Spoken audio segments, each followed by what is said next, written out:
हनुमान् श्रीपदो वायुपुत्रो रुद्रो नघोजरः अमृत्यवीरवीरश्च ग्रामवासो जनाश्रयः धनदो निर्गुणः शूरो वीरो निधिपतिर्मुनिः पिङ्गाक्षो वरदो वाग्मी सीताशोकविनाशकः शिवः शर्वपरो व्यक्तो व्यक्ताव्यक्तो धराधरः पिङ्गकेशः पिङ्गरोमा श्रुतिगम्यः सनातनः अनादिर्भगवान् देवो विश्वहेतुर्जनाश्रयः आरोग्यकर्ता विश्वेशो विश्वनाथो हरीश्वरः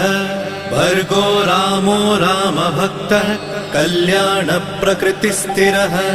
विश्वम्भरो विश्वमूर्तिर्विश्वाकारश्च विश्वपः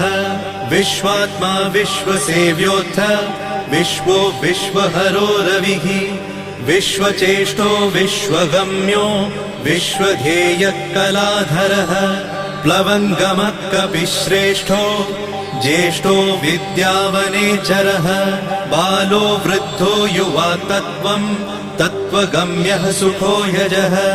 अञ्जनासूनुरव्यग्रो